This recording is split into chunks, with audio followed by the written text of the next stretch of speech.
Hello મિત્રો, Eklavya academy ફરી વખત આપનું સ્વાગત કરે છે. આપે આગળ અલંકાર, સમાસ, વિશેષણ વગેરે વિશે સમજ પ્રાપ્ત કરી લીધી હશે.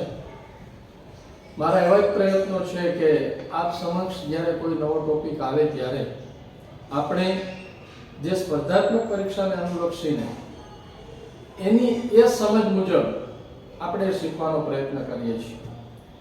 તો એ પગલાની અંદર હવે પછીનું આપણું એક પગલું છે અને હવે પછીનો જે આપણો ટોપિક છે એ છે કૃદંત. કૃદંત પરીક્ષામાં પૂછાય જ છે અને પ્રકારની રીતે પૂછાય છે. કૃદંત ઓળખાવો એ રીતે પૂછાય છે. વાક્ય આપેલું હોય એમાંથી એનો પ્રકાર ઓળખાવાનો એ રીતના પણ આપેલું હોય છે. તો આપણે બને એટલી સોફ્ટ રીતથી અને બહુ સરળ રીતના આપણને કૃદંત એટલે શું અને એના પ્રકારો કેટલા છે, વાક્યમાં કેવી રીતના પ્રયોજાય છે, એ આજના આ વિડીયોની અંદર આપણે એમની સમજ મેળવીશું. તો પ્રથમ કૃદંત એટલે શું અને એની ભાષામાં કામગીરી શું હોય. તો આમ સામાન્ય રીતે કૃદંતનો અર્થ એવો થાય છે કે કૃત છે જેને અંતે. હવે કૃ નામનું ધાતુ પછી એ નામ કે વિશેષણ બનાવવા માટે પ્રયોગ છે, એના ઉપરથી કૃદંત થયું અને એની કામગીરી એ છે કે એવા જે શબ્દો છે જે ક્રિયા દર્શાવે છે છતાં ક્રિયાપદ નથી. સામાન્ય રીતે આપણે વાક્યની અંદર જે શબ્દો ક્રિયા દર્શાવતા હોય એને આપણે ક્રિયાપદ તરીકે ઓળખતા હોઈએ છીએ. પણ અહીંયા આ શબ્દો એવા છે જે ક્રિયા દર્શાવે છે છતાં વાક્ય પૂર્ણ નથી બનાવતા અથવા વાક્યનો અર્થ પૂર્ણ નથી આપતો. એવા જે શબ્દો છે એને કૃદંત કહેવામાં આવે છે. કૃદંત જેવા લાગે, ક્રિયા બતાવે છતાં એ ક્રિયાપદ તરીકે ન વપરાણા હોય આવા પદો છે એને કૃદંત કહેવામાં આવે છે. હવે એક્ઝામ્પલથી આપણે સમજીએ એટલે તમને સરળ રીતના સમજાશે. દાખલા તરીકે હું અહીંયા એક વાક્ય લખું છું. એક વાક્ય લખ્યું, દોડતી આગગાડી, તરતો માણસ, મરેલું પક્ષી, ઉઘાડેલી પેટી. હવે તમે જુઓ કે અહીંયા ક્રિયા દર્શાવનાર પદ કયા છે? ક્રિયા થઈ દોડવું, એ તરવું ક્રિયા થઈ, મરવું મરેલું ક્રિયા થઈ તો પૂરી થઈ ગઈ, મરી ગયું મરેલું પક્ષી. હવે આ વાક્ય પૂર્ણ નથી કરતા. જો બરાબર છે, આ વાક્ય પૂર્ણ નથી કરતા, વાક્ય પૂરું નથી બતાવતા છતાં આમાં ક્રિયા છે. દોડતી આગગાડી, તો દોડવાની ક્રિયા થાય, બરાબર છે, પણ એક આખો વાક્યનો અર્થ એની અંદર નથી. આવા જે શબ્દો છે ને આજ કૃદંત કે જે વાક્યની અંદર પ્રયોજાતા હોય છતાં વાક્યનો આખો અર્થ પૂર્ણ નથી કરતા, વાક્ય પૂરું નથી કરતા, આ ક્રિયાપદ અર્થ પૂરો કરી શકતા નથી, એટલા માટે કૃદંત છે. એટલે કૃદંતની વ્યાખ્યા મેં કહ્યું એ પ્રમાણે એવી થાય જે ક્રિયા દર્શાવે છે છતાં એ ક્રિયાપદ નથી એવા પદો ને કૃદંત કહેવામાં આવે છે.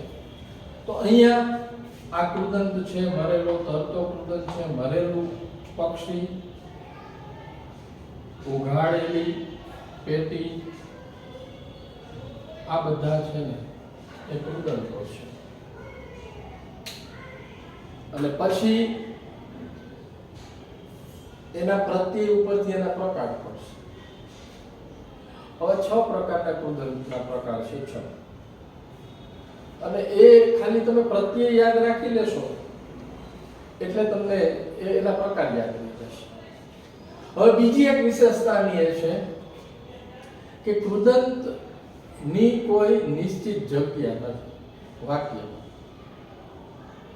આપણે વાક્ય રચનામાં જોયું તો ક્રિયાપદ છેલ્લે આપણે એની જગ્યા છે, કર્તા પ્રથમ એની જગ્યા છે. હવે આ કૃદંતની વિશેષતા એ છે કે એ સંજ્ઞા તરીકે પણ આવે, એ વિશેષણ તરીકે પણ આવે, એ ક્રિયા વિશેષણ તરીકે પણ આવે અને ક્રિયાપદ તરીકે પણ આવે. એટલે કૃદંતની વાક્ય રચનામાં કોઈ નિશ્ચિત જગ્યા છે નહીં. એક મગજ બહાર રાખો. દાખલા તરીકે હું એમ કહું કે સૌ ગમતું ભોજન જમ્યા. ગમતું ભોજન જમ્યા. હવે જો અહીંયા આ વિશેષણ તરીકે છે, ભોજનની આગળ લઈ તો ત્યાં એ વિશેષણ તરીકે આવ્યું. ભણવા કરવાનું એને કઈ સૂજે નહીં. ભણવા કરવાનું એને કઈ સૂજે નહીં તો ભણવા કરવાનું ત્યાં સંજ્ઞા તરીકે એ સૌથી આગળ આવ્યું. બરાબર છે. અહીંયા જેમ દોડતી આગગાડી અહીંયા પદની આગળ છે, અહીંયા તો ક્રિયા વિશેષણ તરીકે છે. તો એ જ રીતના મારાથી તે દૂર નાસ્તો કરે છે તો ત્યાં નાસ્તો એ ક્રિયા વિશેષણ તરીકે. તો કહેવાનો ભાવાર્થ એ છે 2 પોઈન્ટ સમજવાના આમાંથી. પહેલો કે કૃદંત છે એક તો ક્રિયાપદ નથી છતાં ક્રિયા દર્શાવે છે. પહેલો. બીજું કે કૃદંતનું વાક્ય રચનામાં કોઈ નિશ્ચિત સ્થાન નથી, એ કોઈ પણ જગ્યાએ આવી શકે છે. સંજ્ઞા તરીકે આવે, વિશેષણ તરીકે આવે, ક્રિયા વિશેષણ તરીકે આવે અને અંતે પણ આવે, ક્રિયાપદની જગ્યાએ પણ આવે. તો આ છે એ કૃદંતની વ્યાખ્યા અને એનો સામાન્ય અર્થ. હવે ઘણી વખત કૃદંત ક્રિયાપદ તરીકે આવે અને ન પણ આવે. એટલે એના સ્થાને આવે તો ત્યાં કૃદંત તરીકે હોય, ક્રિયાપદ તરીકે ન પણ હોય. આના પ્રકાર પડે છે. હવે આના ઉપરથી આપણે એના પ્રકાર જોઈશું. પરીક્ષાની અંદર દાખલા તરીકે એવું વાક્ય આપ્યું હોય, સૌ ગમતું ભોજન જમ્યા. આવું વાક્ય આપ્યું અને પછી નીચે 4 ઓપ્શન આપ્યા હોય કે ભાઈ આમાંથી વર્તમાન કૃદંત શોધો અથવા આમાં કયું કૃદંત છે. તો નીચે 4 ઓપ્શન આપ્યા હોય, ભવિષ્ય કૃદંત છે, વર્તમાન છે, ભૂત કૃદંત છે, સંબંધક છે. આપણે એમાંથી સાચું કયું તે શોધવા હોય. કેમ ખબર પડે કે આમાંથી કયું કૃદંત છે? તો એના માટે આપણે એના પ્રકાર જોવા પડશે અને એ પ્રકારના તમે પ્રત્યય યાદ રાખી લો એટલે તમને કૃદંત છે એ સાવ સહેલું થઈ જાય. દાખલા તરીકે આપણે પહેલો પ્રકાર જોઈએ તો એ છે વર્તમાન કૃદંત. પહેલો પ્રકાર વર્તમાન કૃદંત. હવે આ કૃદંત છે ને એ આખું લિંગ ચિહ્ન વાળું છે, એ હમણાં આપણે સમજીએ. હવે એનો પ્રત્યય છે ને એ તો છે, પછી અહીંયા પ્લસ લિંગ ચિહ્ન વાળું. હવે આ લિંગ ચિહ્ન વાળું એટલે શું? તો પ્રત્યય લિંગ ચિહ્ન વાળું એટલે શું? તો દાખલા તરીકે આ તો છે ને, તો તી તું તા આ લિંગ ચિહ્ન થયું. બરાબર. બોલતો, બોલતી, બોલતું, બોલતા. પાછળ લિંગ ચેન્જ થયું ને, તો એ લિંગ ચિહ્ન વાળું કહેવાય. તો ત પ્રત્યય અને લિંગ ચિહ્ન વાળું. હવે વર્તમાન કૃદંત તમારે ઓળખાવા ફક્ત તને પકડી રાખવા. બરાબર? નામ વર્તમાન કૃદંત છે, પણ યાદ રાખજો એ કોઈ પણ કાળમાં, ખાલી વર્તમાનમાં જ નહીં, પણ ભૂતકાળની અંદર જે તે સમયે ક્રિયા દર્શાવતું હોય, ભવિષ્યની અંદર એ જે તે સમયે ક્રિયા દર્શાવતું હોય. વર્તમાન કૃદંત કોઈ પણ કાળની ચાલુ ક્રિયા દર્શાવે છે. વર્તમાન કૃદંત એટલે વર્તમાનની જ નહીં, ભૂતકાળમાં થઈ ગઈ હોય પણ ત્યારે એ ચાલુ ક્રિયા હોય. એટલે વર્તમાન કૃદંત એનું નામ છે, તો મનમાં આપણે એવું નહીં ધારવાનું કે વર્તમાન કૃદંત એટલે વર્તમાન કાળની જ ક્રિયા દર્શાવે. પણ વર્તમાન કૃદંત કોઈ પણ કાળની ચાલુ ક્રિયા, થતી ક્રિયા એ દર્શાવે છે. દાખલા તરીકે એક આપણે ઉદાહરણ લઈએ. રોટલી વણતા વણતા મેં કહ્યું.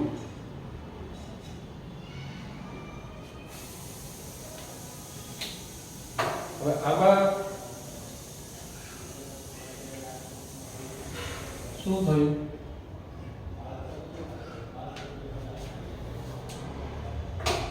તો આવ્યો તો પ્રત્યય વણતા વણતા, તો ક્રિયા તો ચાલુ થઈ ને.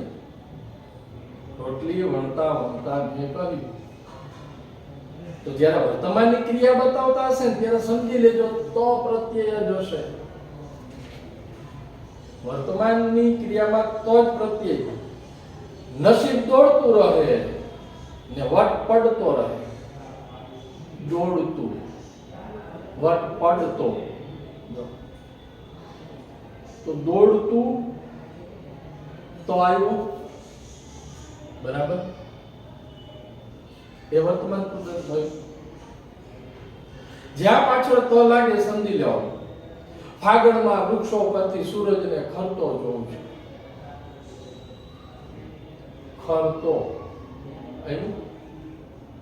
ફાગણમાં વૃક્ષો પરથી સૂરજને ખરતો જોઉં છું.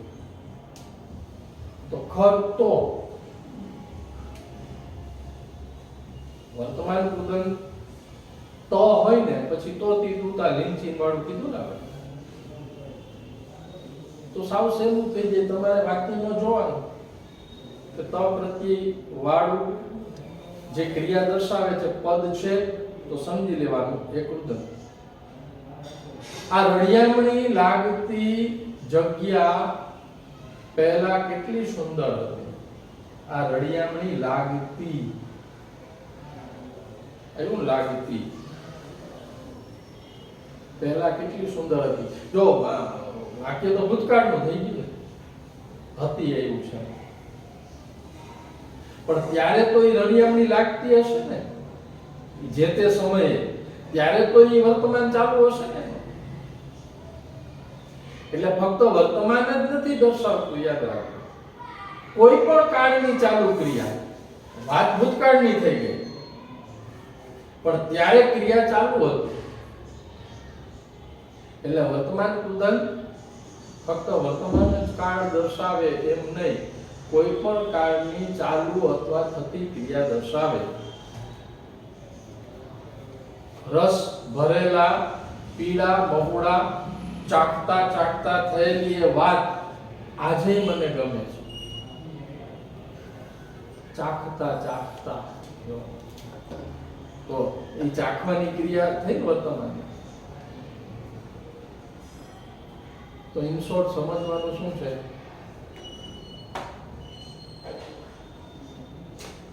તો પ્રત્યય આવતો હોય વાક્યની અંદર, સમજી લેવાનું એમાં વર્તમાન કૃદંત પ્રયોજન છે. બરાબર? તો કઈ અઘરું છે નહીં. હવે ઘણી વખત એમાં ટેવ દર્શક ભૂતકાળની ક્રિયા દર્શાવવાનું હોય. દાખલા તરીકે કરશનભાઈ ગામડેથી મારી પાસેથી ઘી મંગાવતા તો તા આવ્યું એટલે એ વારંવાર મંગાવે છે ટેવ દર્શન કહેવાય. હવે આમ તો વાક્ય તો પૂરું થઈ ગયું, ક્રિયા તો પૂરી થઈ ગઈ, પણ આપણે તો સાથે લાગે વળીએ છે. બીજું એક ઉદાહરણ આપણે જોઈએ. દાખલા તરીકે એમ કે મારા પિતાજી રવિવારે વડોદરા ગયા. મારા પિતાજી રવિવારે વડોદરા ગયા. આમાં કૃદંત છે, વર્તમાન કૃદંત છે, આમાં નથી. બરાબર. હવે એને બદલે મારા પિતા દર રવિવારે વડોદરા જતા. બરાબર, જતા. તો એ ટેવ દર્શક ભૂતકાળની ક્રિયા દર્શાવતું કૃદંત છે. પણ આપણે એ ડિટેલમાં એની સાથે કોઈ લેવા દેવા નથી. આપણે લેવા દેવા છે વર્તમાન કૃદંત સાથે. બરાબર. તો એટલું ઇનશોર્ટ યાદ રાખવાનું કે ત પ્રત્યય અને લિંગ ચિહ્ન વાળું વાક્ય રચનાની અંદર ત પ્રત્યયનું પદ આવે તો સમજી લેવાનું કે વર્તમાન કૃદંત છે. હવે એવો જ બીજો પ્રકાર છે ભૂત કૃદંત.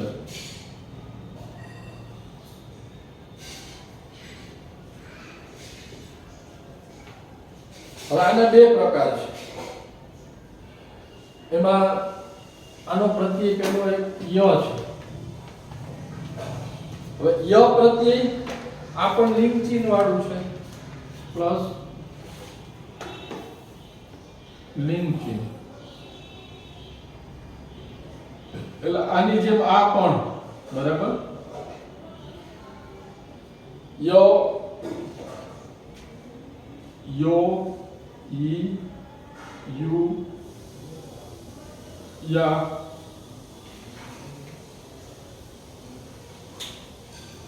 જો અહીંયા આપણે એમ કહીએ કે વાંચતો તો વાંચતી હતી, વાંચતું તું વાંચતા હતા, એમ અહીંયા વાંચ્યો વાંચી વાંચ્યું વાંચ્યા. બરાબર. આમાં આપણે ય જોવાનું છે. હવે પહેલા પ્રકારમાં ય છે, એનો બીજો પ્રકાર છે લ કે એ. લ કે એ પાછળ એલ આવતું હોય અથવા લ આવતું હોય. હવે આ પણ લિંગ ચિહ્ન વાળું છે પ્લસ લિંગ ચિહ્ન. હવે લ આવ્યું એટલે લો લી લો લા. લિંગ ચિહ્ન આવ્યું એટલે શું થશે? લો લી લો લા.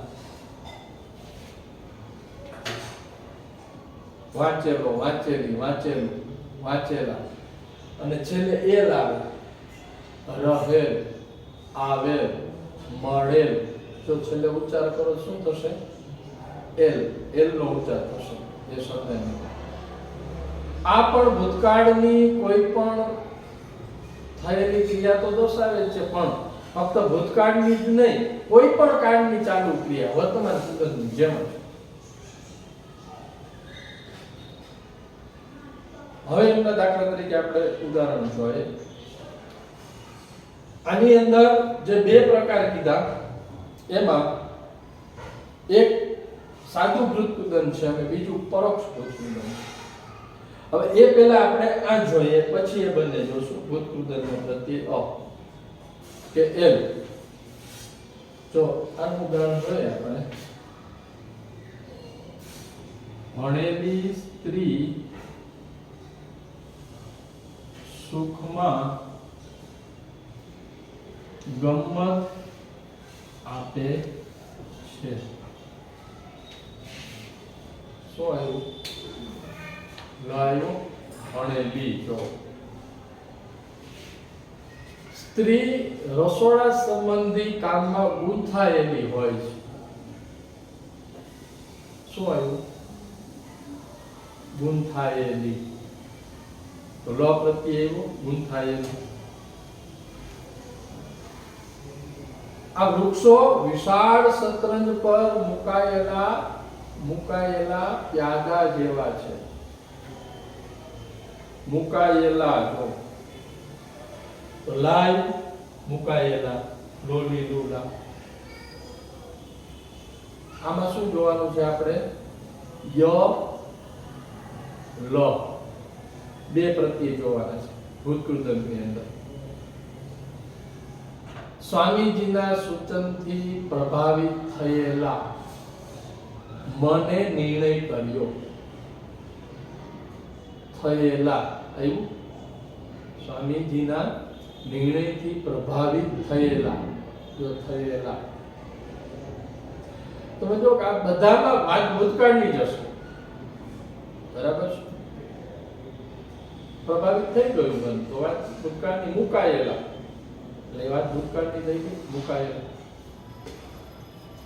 તો ભૂતકૃદંતનો પ્રત્યય ય અને લ.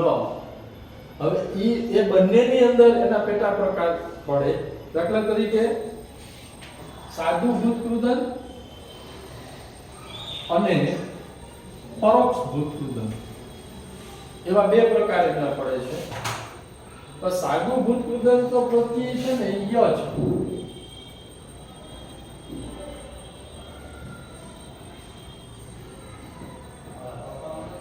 ય અને પરોક્ષ ભૂતકૃદંત છે એનો પ્રત્યય છે લ, જેને આપણે એલ કહે. લ અને એલ. બરાબર?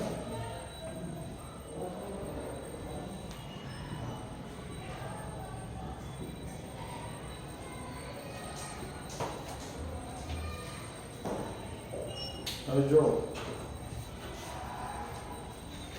સાદું ભૂતકૃદંત લ છે,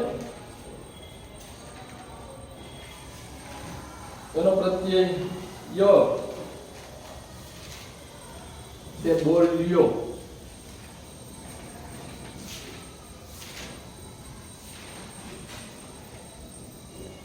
ય તે બોલ્યો. બીજું ઉદાહરણ જોઈએ આપણે. નિશા બોલી. તો ઈ આવ્યું. ય એટલે આપણે જોયું ને યો ઈ યુ યા. નિશા બોલી. જો તે બધા બોલ્યા. પાછળ શું આવ્યું બધે? ય પ્રત્યય. બોલ્યા, બોલી, બોલ્યું. તો જ્યાં ય પ્રત્યય આવે ને તો એ સાદું ભૂતકૃદંત. જો કે પરીક્ષામાં આવી રીતના પૂછતા નથી ડિટેલમાં. આપણે સમજ આને તમે ભૂતકૃદંત કહેશો તો પણ ચાલશે, અને ભૂતકૃદંત કહીએ તો પણ ચાલે. પરોક્ષ એટલે સામે નથી, જો પ્રત્યક્ષ નથી. પરોક્ષ એટલે જે પ્રત્યક્ષ નથી. ઈ વાક્ય આપણે જ્યારે બોલીએ ને ત્યારે ઈ સામે મેં તેને ફૂલ આપેલ. પ્રત્યક્ષ નથી. જો આપેલ શું આવ્યું? લ એલ પ્રત્યય આપ્યો અને વાક્ય પાછું પ્રત્યક્ષ નથી.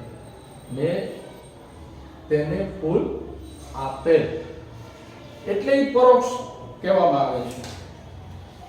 દિશાને મેં ચોપડો આપેલ. દિશાને મેં ચોપડો આપેલો. વાત તો ભૂતકાળની થઈ ગઈ. એલ પ્રત્યય આપેલો. આપેલી મીઠાઈ કોણે ખાધી? આપેલી મીઠાઈ. આપેલી. તો અહીંયા આપણે શું યાદ રાખવાનું છે? આ બે પ્રત્યય યાદ રાખવાનું છે ભૂતકૃદંતની અંદર. પહેલો પ્રત્યય ય, લિંગ ચિહ્ન વાળો, યો ઈ યુ યા. બીજો પ્રત્યય લ અને એલ, એ પણ લિંગ ચિહ્ન વાળો, લો લી લુ ના. બરાબર? ચલો વાંચ્યો, વાંચી, વાંચ્યું, અને આમાં બોલ્યો, બોલી, બોલ્યું. તો ભૂતકૃદંત ઓળખાવું હોય તો ય અને લ પ્રત્યય યાદ રાખો. વર્તમાન કૃદંત ઓળખાવું હોય તો કયો પ્રત્યય યાદ રાખવાનો? તો પ્રત્યય યાદ રાખવાનું. બરાબર છે? કેટલાક બીજા ઉદાહરણ જોવા હોય તો આપણે જોઈએ. કોઈએ ડબ્બો ખોલ્યો નહીં, જે ક્રિયાપદ સાથે ખોલ્યો નહીં.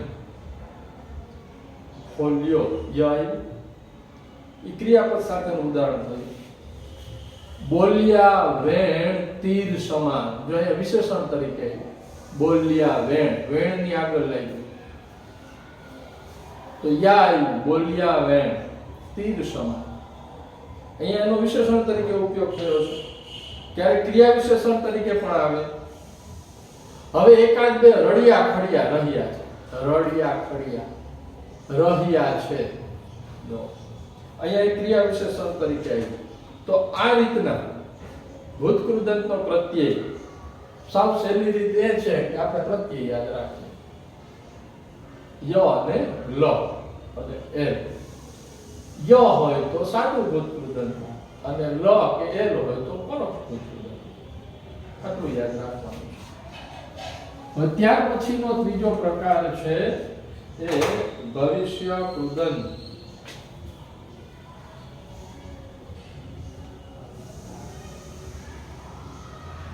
હવે આનો પ્રત્યય છે ને એ નાર છે. નાર લિંગ ચિહ્ન વાળો. બરાબર છે? એટલે આ પણ નારો, નારી, નારું, નારા એ રીતે થશે. લિંગ ચિહ્ન આવે એટલે આ બધા લિંગ છે એ આગળ લાગી. નાર પ્રત્યય વાળું રૂપ પણ ભવિષ્ય કૃદંત તરીકે ઓળખાય છે, પણ આ હંમેશા ભવિષ્ય બતાવતું નથી. પેલાની જેમ એ નિયમ આમાં એ જ લાગુ પડશે. એ કોઈ પણ કાળની અપેક્ષિત ક્રિયા, કારણ કે ભવિષ્ય છે કે અપેક્ષિત હોય, તો કોઈ પણ કાળની અપેક્ષિત ક્રિયા દર્શાવે અને ક્રિયાપદની સાથે સહાયકારક તરીકે પણ આવે છે. એટલે આ સાવ સહેલી રીત છે કે તમારે ડિટેલમાં કંઈ ન જોવું હોય તો પ્રત્યય યાદ રાખી લો તો એ કૃદંત આપણને આવડી છે. જો હું એમ કહું કે અહીંયા ઉદાહરણ એક જોઈએ આપણે કે એની પાછળ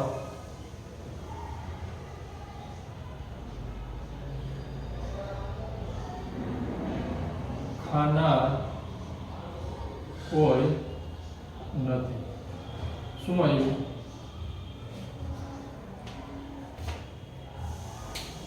તો જો આવનાર, મોકલનાર, આ બધા શબ્દો તમે પદ જોજો, એ ભવિષ્યમાં થનારી અપેક્ષિત ક્રિયા દર્શાવતા હશે. આવનાર, જનાર, લેનાર, આપનાર, ખાનાર, મૂકનાર, બોલનાર. પાછળ નાર પ્રત્યય આવે. તું ખાવાનું મોકલનાર કોણ? તું ખાવાનું મોકલનાર કોણ? તું મોકલનાર.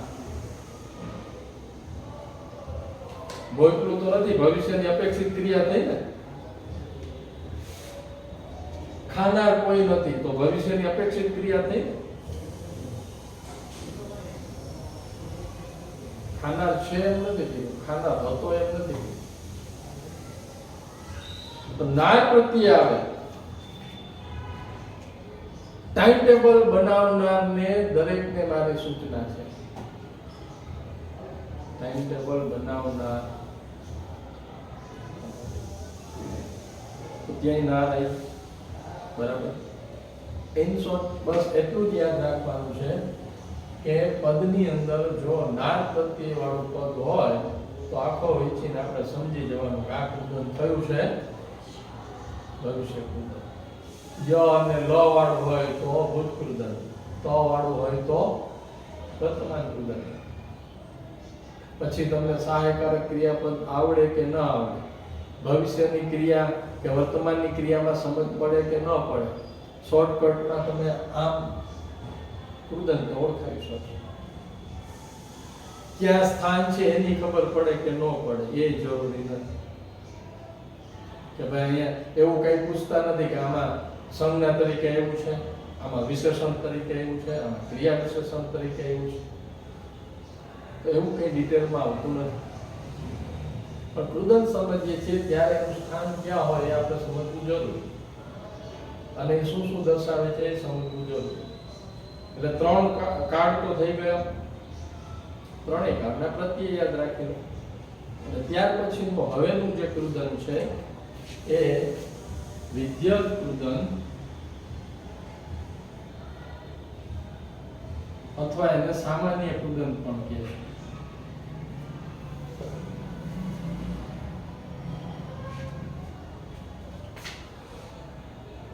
હવે એનો પ્રત્યય છે વ અને પ્લસ ન, વ, બરાબર છે. એટલે આ લિંગ ચિહ્ન વાળો જ છે. એટલે વ, વી, વુ, વા એ બધું આવે. વાંચવો, વાંચવી, વાંચવું, વાંચવા, પ્લસ ન લિંગ ચિહ્ન વાળો, બરાબર છે. તો લિંગ ચિહ્ન વાળું પ્લસ ન આવે તો વ ની સાથે ન લઈ લે, વાનો, વાની, વાનું, વાના, બરાબર. એ લિંગ ચિહ્ન વાળું થઈ જાય. એક તો વો, વી, વુ, વા, પછી વાનો, વાની, વાનું, વાના, બંને લિંગ ચિહ્ન વાળા. તો આમાં આપણે એ સમજ રાખો, હવે એ વાક્યની અંદર એવું પદ હોય જેમાં પાછળ વ અને ન પ્રત્યેનો ઉચ્ચાર થતો હોય તો સમજી લેવાનું કે એ વિદ્યત. હવે આનો અર્થ જ એ થાય છે, વિદ્યત એટલે આમ જો તો એ ફરજ બતાવે છે અથવા ઈરાદો બતાવે. આ વાક્યમાં પદ હોય ને એ ફરજનો ભાવ બતાવે કે નિયમિત પ્રાર્થના કરવી જોઈએ, કરવી થઈ. તો ઈ એક આપણી ફરજ છે. રોજ સ્વાધ્યાય કરવો તો વિદ્યાર્થીનું કર્તવ્ય છે. વિદ્યાર્થી છે કર્તવ્ય, ફરજ અથવા ઈરાદાનો ભાવ છે દર્શાવતું હોય છે અને એનો પ્રત્યય આ છે. દાખલા તરીકે વિદ્યાર્થીઓએ નિયમિત સવારે વહેલા ઉઠવું, તો અહીંયા કયું પદ આવ્યું જે ફરજ બતાવે છે? ઉઠવું. વિદ્યાર્થીઓએ નિયમિત સવારે વહેલા ઉઠવું, જો હોય. હંમેશા સ્વાધ્યાય કરવો, હમણાં જેમ મેં કીધું એમ. સારા પુસ્તકો વાંચવા,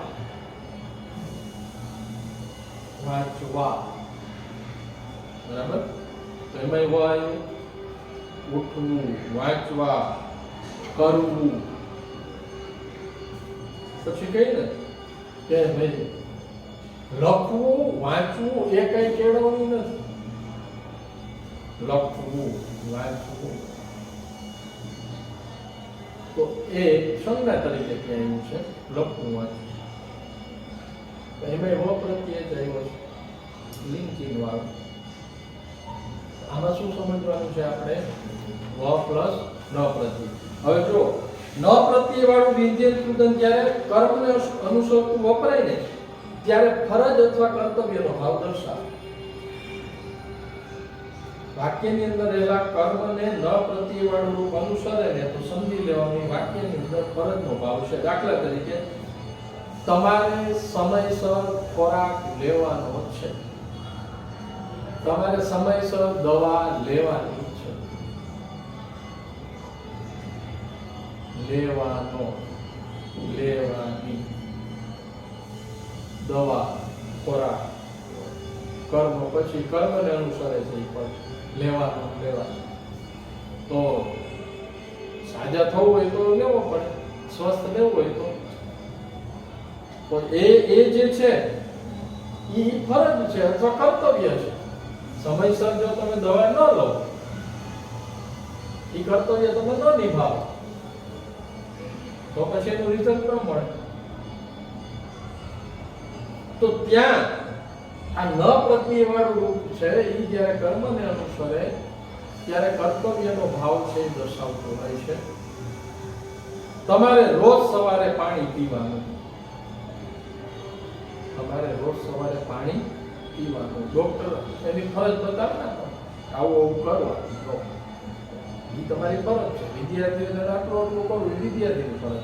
દર્દી હોય તો ડોક્ટર એમ કે તમારે આટલું આટલું કરવું નહીં.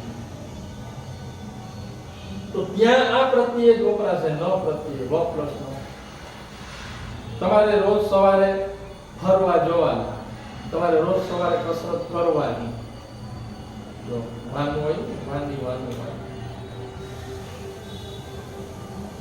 અને એ જ પ્રમાણે ન પ્રત્યય વાળું લિંગિક રૂપ જો કર્તાને અનુસરે, અહીંયા કર્મને અનુસરવાની આપણે વાત કરી તો એમાં કર્તવ્ય બતાવ્યું, પણ જો એ કર્તાને અનુસરે ને તો સમજી લેવાનું કે એમાં ઈરાદાનો અર્થ છે. દાખલા તરીકે ઉદાહરણ લઈએ, દીપક તો રોજ અહીં બેસી રહેવાનો, દીપક રહેવાનો, બેસી રહેવાનો, એ રહેવાનો પછી દીપકને અનુસરી. દીપક તો રોજ અહીં બેસી રહેવાનો, દીપક કરતા થયો તો રહેવાનો, એને ઈરાદો બને હું તો અહીંયા જ બેસવાનો. અને ઓમાં ખોરાક પછી હતું, દવા પછી, એ કર્મને અનુસરતું. આ ખાલી સમજ માટે, એટલે ડિટેલમાં તમે ન જાઓ તો કઈ નહીં, ખાલી પ્રત્યય યાદ રાખો તો પણ ઈ ન. નિશાતો પાણી ઢોળવાની, એનો ઈરાદો બતાય. નિશાતો પાણી ઢોળવાની, વાની જો પીવાનો, બેસવાનો, ફરવાનો. તો બસ આ જ સમજવાનું છે. વાંચવો, વાંચવી, વાંચવું, વાંચવો, વાનો, વાની, વાનું, વાંચવું. તો એક રુદન કયું છે? વિદ્યત અથવા સામાન્ય રુદન. સમજાઈ ગયું? હવે જો આના પછીનું જે હેત્વર્થ આવે ને એમાં વા અને વાને છે, યાદ રાખજો. આમાં વ અને ન છે, અને હવેનું જે આવે છે એમાં એનો પ્રત્યય વા અને વાને છે, એટલે હેત્વર્થ કહે છે.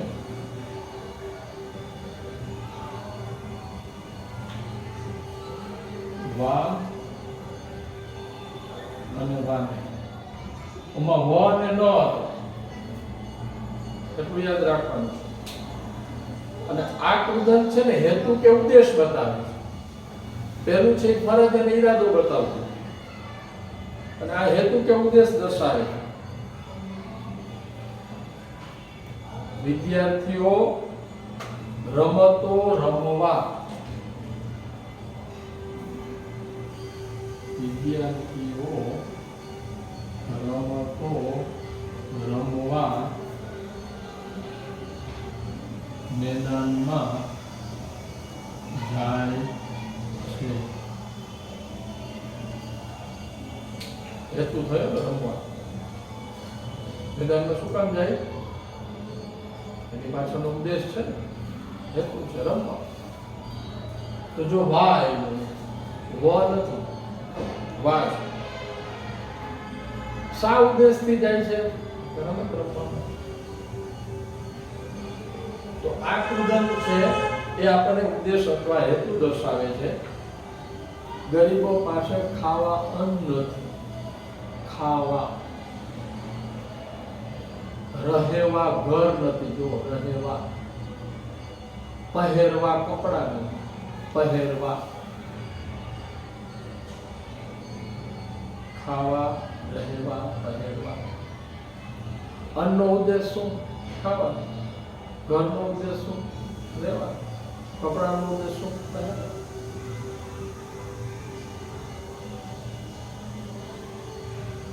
તો હેત્વર્થ કૃદંત છે એનો પ્રત્યય વા અને વાને છે. ત્યાર પછીનું જે છે સંબંધક.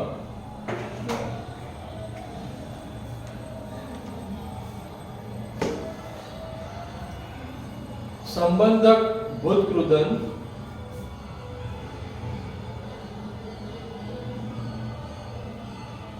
કે એને અવ્યયી કૃદંત પણ કહે છે, અવ્યયી ભાવ કૃદંત.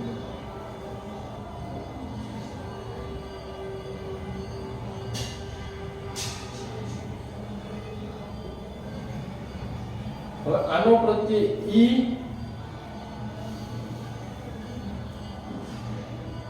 કે ઈને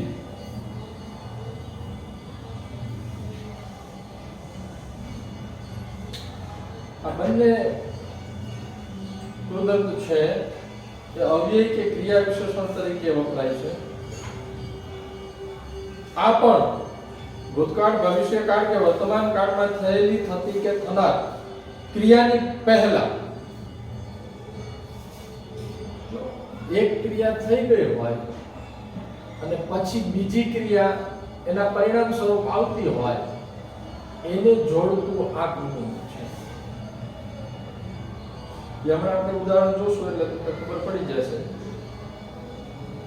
ક્રિયા જે થઈ ગઈ છે એ પછી જે ક્રિયા થવાની છે એની સાથેનો સંબંધ છે. એક ક્રિયા થઈ ગઈ છે એના પછી જે ક્રિયા થવાની છે એની સાથેનો સંબંધ એ દર્શાવે છે, એટલે એને સંબંધક કહે છે. દાખલા તરીકે એક ઉદાહરણ આપું એટલે તમને સમજાઈ જશે. તેણે પર્વત પર ચઢીને, તો શું આવ્યું અહીંયા? તેણે પર્વત પર ચઢીને એક ક્રિયા થઈ. કઈ ક્રિયા થઈ? પર્વત પર ચઢવા. તેણે પર્વત પર ચઢીને, હવે બીજી ક્રિયા, પ્રકૃતિનું સૌંદર્ય માણ્યું. બરાબર? પ્રકૃતિનું સૌંદર્ય માણ્યું. વચ્ચે શું આવ્યું? ચઢીને, ઈને આવ્યું. તો બંને ક્રિયા વચ્ચેનો સંબંધ, એક ક્રિયા થયા પછી પૂરી થાય પછી બીજી ક્રિયા શરૂ, એ બંને વચ્ચે તેણે જાણી જોઈને મને ખાડામાં નાખ્યો. તેણે જાણી જોઈને, એક ક્રિયા પૂરી થઈ, બીજી શું? ખાડામાં નાખ્યો. જોઈને, જોઈને વચ્ચે તો બે ક્રિયા વચ્ચેનો સંબંધ છે. તે એમની નજીક એક ક્રિયા થઈ, તે એમની નજીક આવીને ઊભો રહ્યો. બીજી ક્રિયા ઊભા રહ્યા. એક આવ્યો, આવીને, ઈને આવ્યું, ઊભો રહ્યો. તો એ બંને પદને ઈને જોડે છે. તો બે ક્રિયા વચ્ચેનો સંબંધ આ પદ છે. પરોઢીએ ઉઠી નાહી ધોઈ, જો ઈ પ્રત્યય, પેલા તો પરોઢીએ ઉઠવા, પરોઢીએ ઉઠી નાહી ધોઈ કરવા સૌ કામ. બીજી ક્રિયા છે કામ કરવા, પેલા ઉઠવા, એમાં ઈ પ્રત્યય જો નાહી, નાહી ધોઈ કરવા સૌ કામ. તો બીજી ક્રિયા, તો વચ્ચે શું આવ્યું? એમાં ઈ પ્રત્યય. તો સંબંધક ભૂતકૃદંત છે બે ક્રિયાઓ વચ્ચે સંબંધ સ્થાપિત કરે છે. તો આ રીતના 6 પ્રકાર કૃદંતના થયા. ફરી વખત આપણે 6 કૃદંતના પ્રત્યય તમે યાદ રાખી લો, રિપીટ કરી લઈએ એટલે તમને કૃદંત આવડી જાય. પછી ઘણી વખત પરીક્ષામાં અંડરલાઈન આપેલી હોય કે આપેલ પદનું કૃદંત છે એનો પ્રકાર ઓળખાવો. વાક્ય ખાલી આપેલું હોય તો નીચે, અથવા એમ પણ પૂછે કે વર્તમાન કૃદંતના પ્રત્યય કયા, સંબંધક કૃદંતના પ્રત્યય કયા, ભવિષ્ય કૃદંતના પ્રત્યય કયા, આ રીતના પણ પૂછી શકે. તો પહેલો પ્રકાર આપણે વર્તમાન કૃદંત જોયો, એનો પ્રત્યય શું જોયો આપણે? તો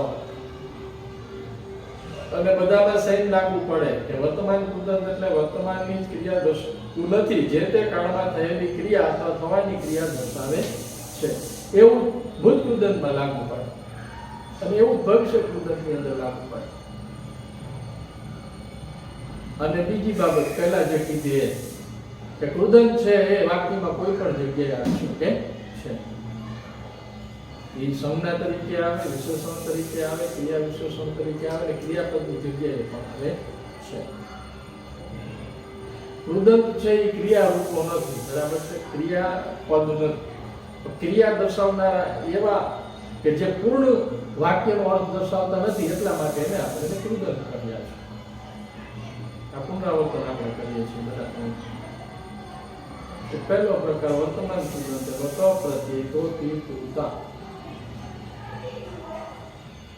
બીજું છે ભૂત કૃદંત એનો પ્રત્યય ય, બરાબર, યો ઈ યુ યા, અને લ અને એલ બે પ્રત્યયના, વાંચેલો વાંચેલી વાંચેલું વાંચે, અને આવેલ, બરાબર, પાછળ એલ આવે. એમાં પાછું સાદું જોયું ને પરોક્ષ જોયું. સાદાનો પ્રત્યય ય છે અને પરોક્ષનો એલ છે, લ કે એલ. પણ આમ તો જનરલી એને આપણે ભૂત કૃદંત જ કહેશું, બરાબર. તો લ પ્રત્યય વાળું અથવા ય પ્રત્યય વાળું પદ હોય તો સમજી લેવાનું ભૂત કૃદંત છે. અને પછી જોયું આપણે ભવિષ્ય કૃદંત એનો પ્રત્યય ના. જે પદની અંદર પાછળ ના પ્રત્યય લાગતો હોય તો સમજી લેવાનું કે ભવિષ્ય કૃદંત છે. અને ત્યાર પછી આપણે જોયું સામાન્ય અથવા દ્વિતીય કૃદંત, જે આપણે ફરજ અથવા કર્તવ્ય દર્શાવે અથવા ઈરાદાનો ભાવ દર્શાવે. ફરજ અને કર્તવ્ય ત્યારે દર્શાવે જે કર્મને અનુસરતું હોય, અને કર્તાને અનુસરતું હોય તો ઈરાદાનો ભાવ બતાવે. એના પ્રત્યે આપણે વ જોયું, વો વી વુ વા, અને ન પ્રત્યે વાનો વાની વાનું વાના.